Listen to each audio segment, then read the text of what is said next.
Hey, good morning. I hope you're having a great time, great day. Do you ever eat stuff and it makes you feel awful? And then you can eat other stuff and it makes you feel great?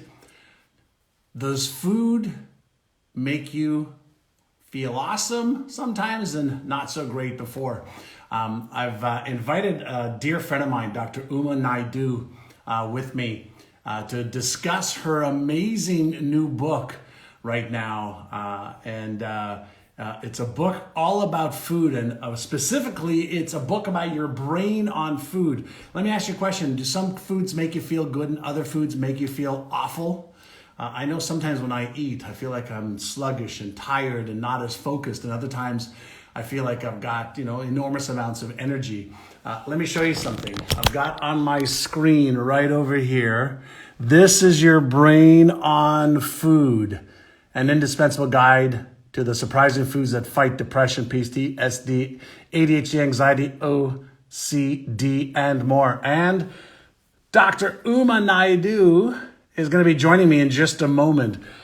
She is an amazing, whoops, that's the problem. I've got my cell phone here as well as my computer going. She's an amazing clinically trained psychiatrist, nutritionist from Harvard, and also a professional chef. So she's going to be joining me in just a moment here, and we're going to be talking about food and specifically her new book. I haven't done many interviews on Instagram, so how many of you like meeting authors who are brilliant but also have amazing programs? Let me just see.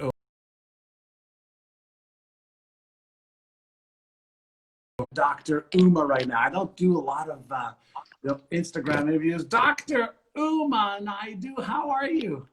I'm great, John. It's so good to see you. How are you? I'm doing great. I am sometimes technically challenged with It, all these technologies.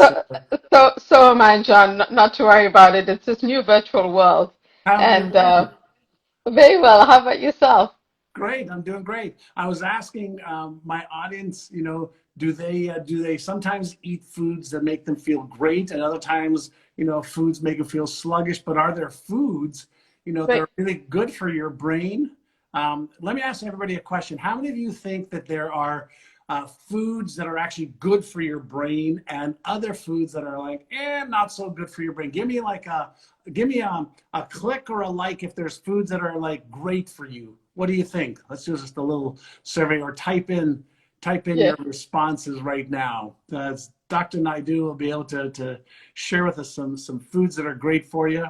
And so we, Awesome. we were we were having I was showing them your picture on my computer screen, Oh, thank you. and I know we sent you a book, John, but I don't know that you got it yet. So it just came out. I just got my own copy. love it, love it. That's what it, I that's didn't what it I looks didn't like. I didn't Because of receive it. COVID.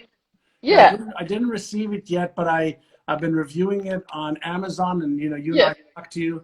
So Yes, so exactly. hold on. So Ramrock says beets. So let's talk for a moment, Dr. Naidu, on you're an amazing woman who's studied at Harvard, clinical research, psychiatrist, chef, nutritionist. You got an incredible combination. Why Thank did you. you even write this book on your brain, on food? This is your brain on food.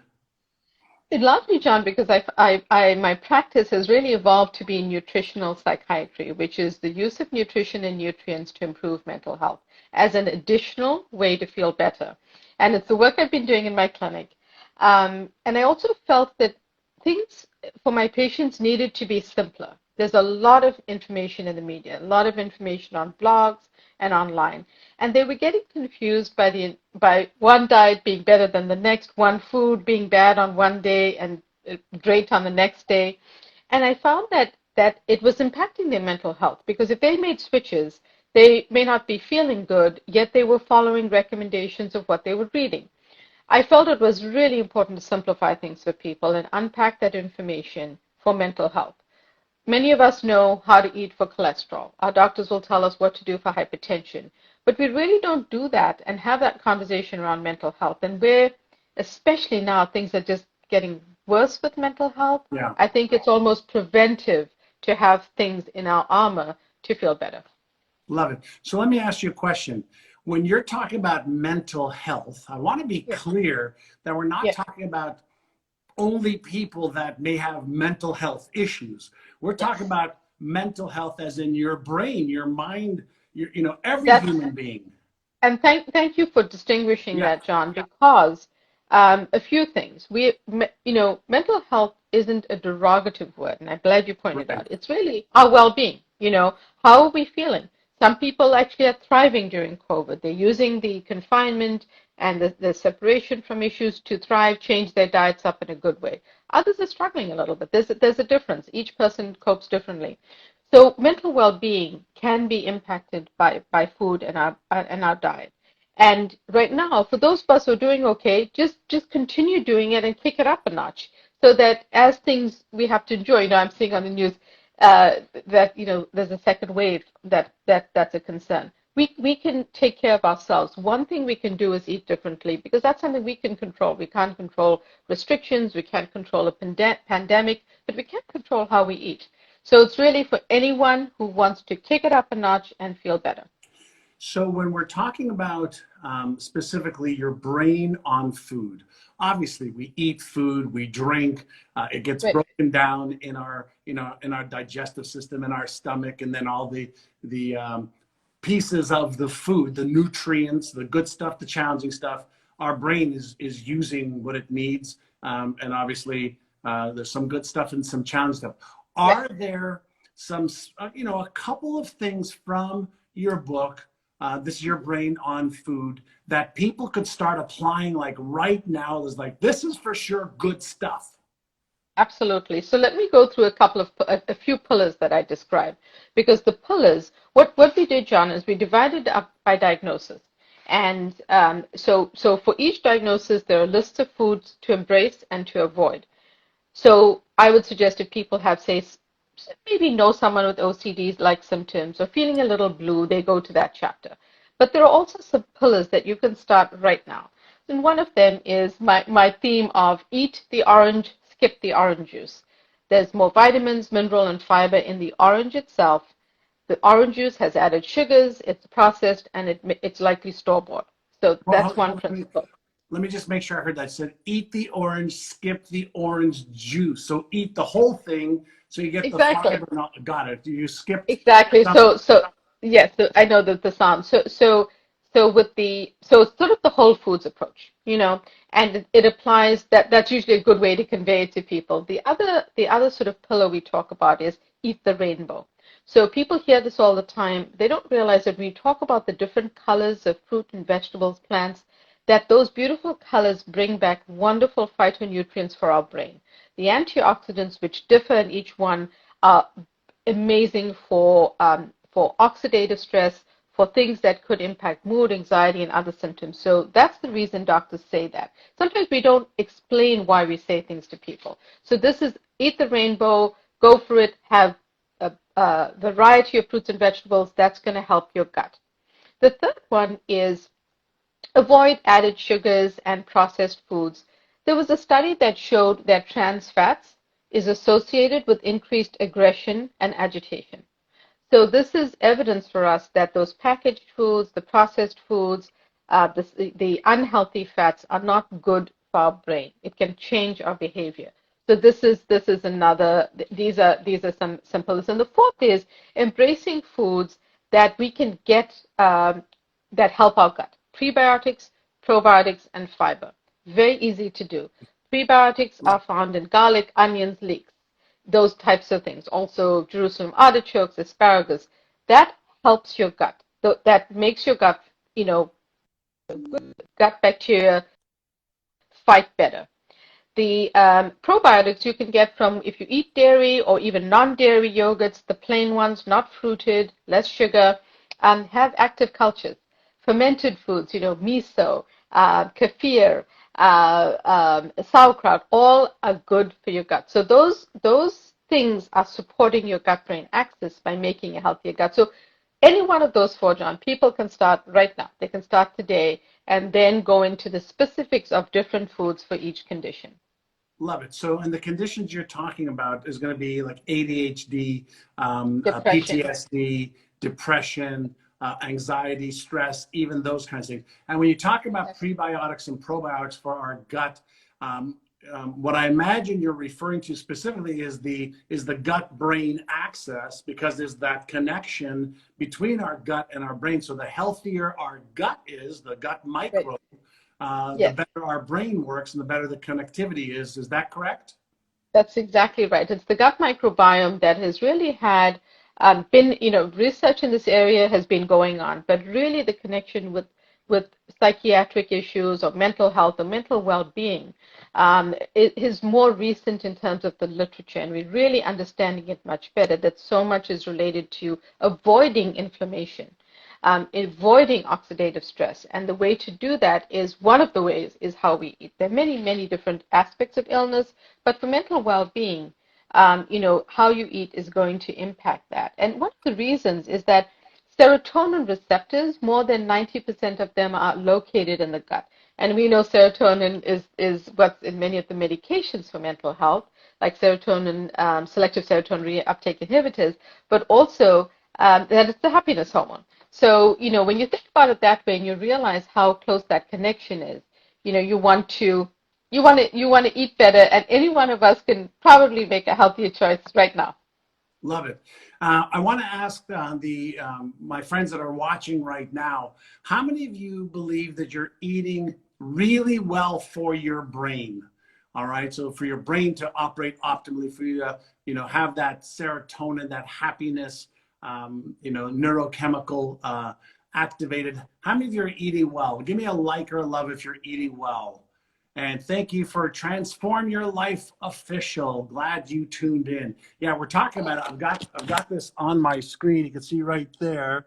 Awesome. This is your brain on food. We've got the author, Dr. Uma Naidu, with us, Harvard trained psychiatrist, nutritionist, amazing chef. And she and I have been friends for many, many years. And her book has just come out. It's on Amazon. Pick it up. It is, it's the new wave of what you need to know about your gut, your brain operating, at a peak state of focus, performance. If you've got yourself or anybody else, if you're challenged with anxiety, stress, depression, ADHD, there are ways to activate or deactivate certain neurochemicals in your brain to help you and your family. I wish this was around when my mother was around, because she was majorly depressed. And I know that she didn't eat as great as she could have for her brain. So, Right, right. And that's the whole thing. I think that when we talk about immediate interventions, you may not feel it immediately, but you are starting to change your gut bacteria in a good or a bad way within 24 hours. wow. And you start to feel that change down the road. So when I say today, you can decide on a healthy, delicious salad full of greens and beets or whatever your favorite colored vegetables are, and have that today instead of, say, pizza for lunch, that itself is going to start to make a positive change.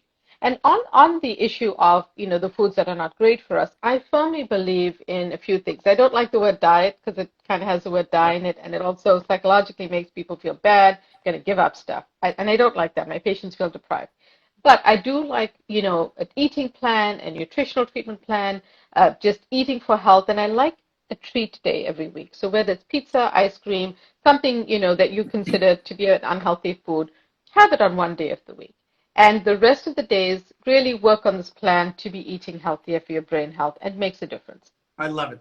So for those of you who just joined us, I'm with Dr. Uma Naidu, and we're talking about her new amazing book, This Is Your Brain on Food. We're talking about, how this can help you. Everything that you eat is making a difference in your brain, and there's certain things that you should be eating, other things that you're not. One of the things we talked about earlier on, if you just joined us, eat the orange, not the juice on its own. So eat the whole orange. Number two, you said, make sure you eat the spectrum of the rainbow, the yellows, the greens, the purples, every one of the colors for the phytonutrients.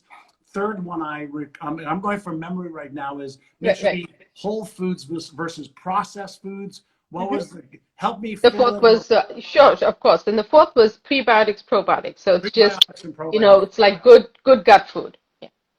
Awesome. I do have a question for everybody. How many of you know the difference between a prebiotic and a probiotic? Just out of curiosity, type it in. Type in your answer instead of likes. Do you know the difference between a prebiotic and a probiotic? Let's see. We have, I'm getting some thumbs up, but Right, right. a lot of people know probiotics because they're used Yeah, to, yeah. yogurt and culture That's right.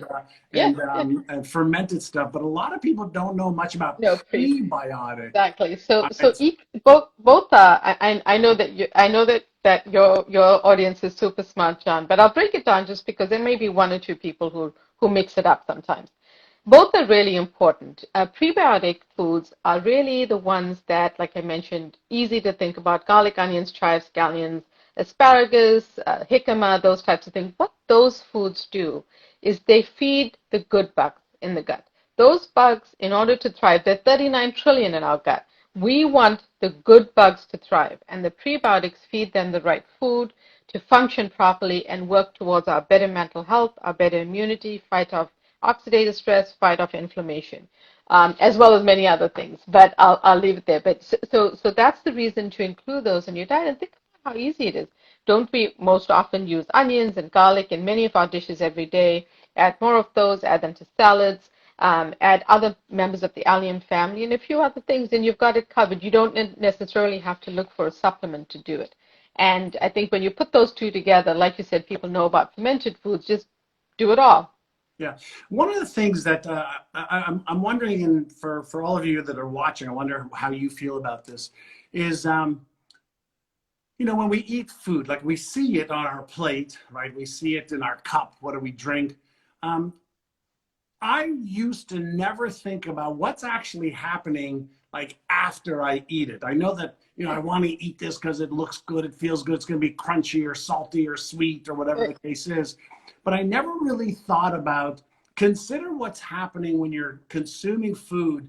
And if you take away, your face and how you look, and you've got your brain and the nervous system, Mm-hmm. how those micronutrients actually affect your nervous system, your brain, your heart, whatever it is.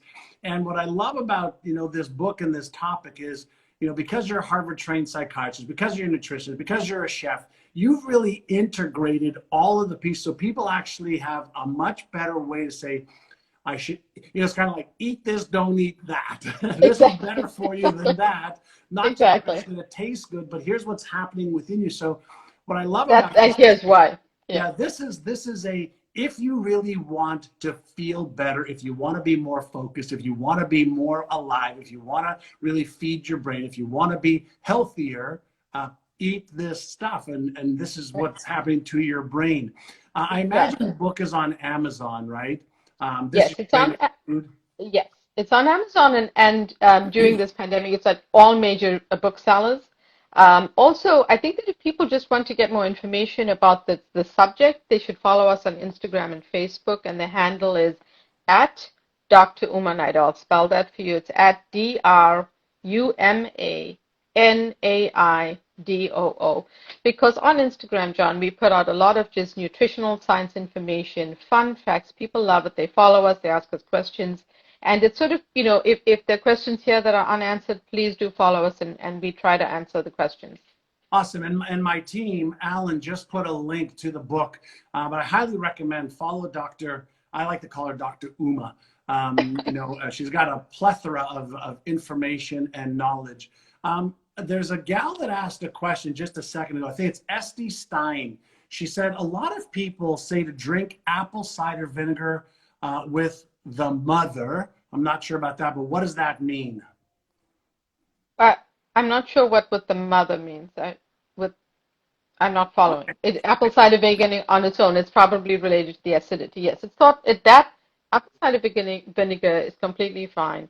It depends on, I would just say that depending on um, the discussion you have with your doctor, because the pH of the stomach, in other words, the acid-base balance in your stomach, like we learned in chemistry when we were kids, is important. So you want to be careful that you're allowing your microbes in the gut, your good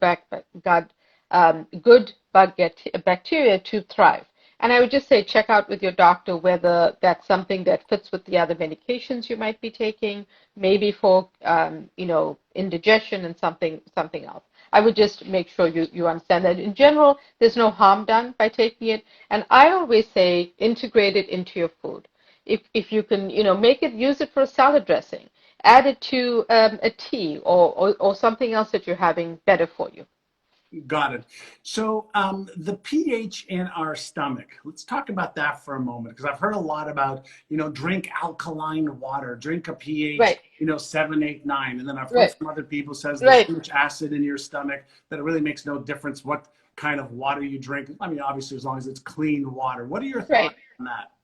So I feel that, more and more, John, some of the research that's coming out is telling us that we really have to move towards a personalized plan for individuals because the microbiome is so mostly unique to each one of us.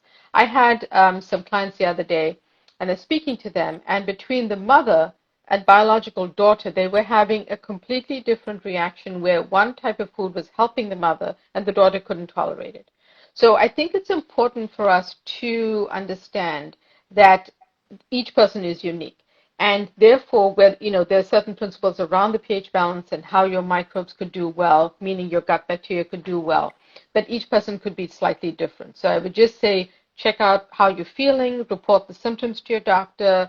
If you're doing something, it's working, you're feeling good, you don't have gas, bloating, discomfort, diarrhea, all of that stuff, and you're feeling mentally, clear and you're feeling good, continue.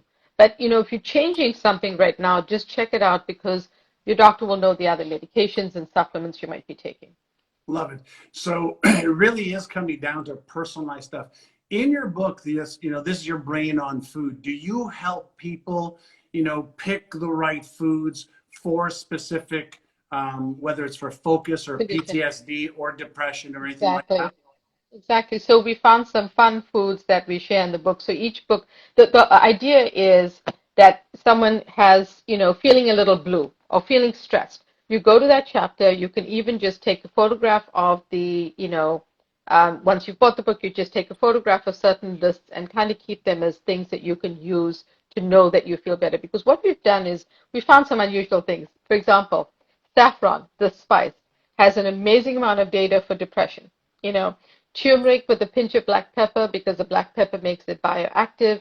Super good for depression, anxiety, and several other conditions. Wow. Um, I happen to know, John, that you like spicy sauces. Well, capsaicin from chili peppers hits the high notes on a lot of conditions. So, I think that there are little things in there, and it's beyond spices. It's things like nitrates in processed meats drive depression and make you feel worse. So just a simple thing like if you're eating a lot of lunch meats that have nitrates in them, it could be a simple thing of replacing that with a healthier version. If that's what you eat, that a healthier version of it. Love it. I want to ask you two questions based on that. Okay. The first one was you said turmeric and pepper. Yes. The pepper activates the turmeric. Activate. Turmeric is really good as an anti-inflammatory Exactly. as well, right? So Absolutely. that is something I know that I put those in my morning smoothies, a little bit of turmeric as well. Exactly. So Exactly. And the reason is, John, that so turmeric has this has an active ingredient called curcumin, not to be confused with cumin, which is a whole other spice. But the piperine from black pepper, when you add just a pinch, so a quarter teaspoon of turmeric, just the type you can find in any supermarket aisle, spice aisle these days, and some supermarkets even have it organic. And a quarter teaspoon with a pinch of black pepper. The black pepper activates the curcumin and makes it better for your brain, for your body, and it's an anti-inflammatory. It has so many positive effects that I just think it's I worth it love it. if it's something you can put in a smoothie or a soup. I remember many, many years ago, there was this, I don't know, this, sentence is, you are what you eat. Right. And in this realm, in your book, This Is Your Brain on Food, it's almost like, what you eat is how you will feel. What you eat Exactly. is really, it's from an inside out perspective. I know many years ago, when I switched my diet from what I was normally eating, mostly fish, things like that. I went vegan for 100 days just as just as a test. And then I felt so good that I continued for another 100 days, and I felt so good I continued for a whole year. And now it's been 7 years later. People ask me like, why do you do that? I said, well, I can't. I just feel so good that I don't want to Right. switch it. I Right. just don't want to mess with what's working. I eat, Absolutely. I eat vegetables in the morning. I eat hot peppers in the morning. I eat my Right. smoothie, and then the lunch. And so I think it's really important for people to understand that what you eat does make you feel a certain way. What you eat does activate or deactivate certain neurochemicals in your brain. And for those of you who just joined, we're talking about This Is Your Brain on Food with Dr. Uma Naidu. And my team put a link in there. And please follow her, and please buy her book. It's on Amazon right now, and it's just come out, and it's really, really outstanding. Uma, or I should say Dr. Uma, somebody, I think it was Esty as well, talked about something I've wondered before. I used to be a sugar addict, or I should say, Yeah. I'm still a sugar addict. I love sweets. I love desserts. I got to do everything I can not to eat them, because I don't eat one cookie. I eat like 10 I know. when I do. But I do have a question. I've heard that, for example, in your coffee, use stevia or use honey instead of other substitutes. What should people do? I'm confused. I know Esty is confused. Sure, that's What should we do? Honey, exactly. stevia, which one? Sure. So in the sweeteners get a bad rap for many of the mental health conditions. The two that I think are safer, because right now the data, it shows us that they are less problematic than the others, are stevia in moderation and erythritol in moderation. Honey is and erythritol. Um, uh, and you can find more on our Instagram about how we break down sweeteners for people. But with honey, I say a drizzle of honey a day is perfectly fine. It's all about moderation. If you're having a quarter cup of honey, that's different. But a drizzle of honey in, say, your tea or your coffee, or however you like it, maybe it's on your blueberries and your non-dairy yogurt, however you have it, that's fine. Honey, especially a raw local source, is great and has many positive benefits. So I'm not saying exclude that. I'm just saying when I say a drizzle, I mean that I don't mean putting a whole ton of it in, Is a because then drizzle the a calories teaspoon? add up. Is a drizzle Well, a teaspoon? sure. About I would say about a half a teaspoon to a teaspoon is okay. I wouldn't do it as I would use it if you have a good source of honey and not use too much of it. And that's for the sake of let's say a teaspoon, a half teaspoon to a teaspoon is fine. So when I drizzle something on my yogurt, I kind of do that. But I think it's a good question because honey is not bad. It just depends if you do eat honey and what source of it. It's actually a pure form of sugar that does help the brain. So it's not a bad thing. I think it's always comes down to quantity and specifics. Got it. Okay, yeah. We've been buying this Manuka honey from New Zealand. That's just Yes, incredible. that's delicious. Oh my goodness, it's I've unbelievable. tasted that. Exactly. Love it, And love it, love it. when it comes to amounts, and the other thing that I think is helpful for people to know, we know that nuts are healthy, right? They're a great source of protein, fiber, omega-3s, but it's a quarter cup a day, is actually, but when you go beyond a quarter cup a day, the calories add up in an unhealthy way for you. So it's about tweaking those things to understand, like with the honey. Same thing with avocado. A quarter piece of a medium avocado is the healthy fat that you need in a day. So if you're adding a whole avocado to your salad and you're eating it, that's probably too many calories for you that day. So it's just those little tweaks that I think are helpful to people. Love it. All right, everyone. We're talking with Dr. Uma Naidu about her book. This is Your Brain on Food, available on Amazon. It's phenomenal. Let's do a few minutes of Q&A. I see that Angelica, Tucson baby, Love Life has got a question that says sugar can be addictive, I've heard, so we shouldn't start the day with it, right? As a question mark. Let's Yeah. take 2 or 3 questions, everyone. So if you have a question, type it in right now. We'll choose a few right now. So that's a great question. With sugar, it could be day, night, it could be middle of the night. It's just a substance that in studies has shown to work on the same neurochemical pathways as cocaine. The right therein tells you the fact that studies have shown that when dopamine gets activated, we crave a certain type of food. We get a lot of natural sugar in what we eat every day. And you're eating a healthy diet, you're getting natural sources of sugar. It really is about cutting back slowly if you find that you're eating candy bars and cake and really high, drinking soda, drinking a lot of fruit juices that usually are laden with extra sugar or yogurts even, fruited yogurt. So I would say just cut back slowly because when you cut back suddenly, when you go from, 3 candy bars a night to 0 the next day, over a few days you could actually become super anxious because your body experiences withdrawal from the sugar. So just do it gently, start to include more healthy, bring in some healthy fruit like berries and start to cut back on those candy bars. Love it. And for some people become quickly addicted to sugar. Like some people become Yeah, quickly addicted to cocaine and others don't. exactly. And I'm not saying use cocaine, everybody. Okay. So don't substitute, sugar Yeah, for cocaine. Do not do that. do All not do right. that. We've got Andrew Nelson is asking, does intermittent fasting combine well with diet? How does intermittent fasting, it's a great question, Yeah, affect the brain and whether it's depression or anxiety or sure. focus or anything like that? Sure. So, it's not necessarily my area of research. I think that there's some really good data on intermittent fasting, fasting mimicking diets. Again, I would probably say to that person, consult with your doctor because he or she knows your medical conditions.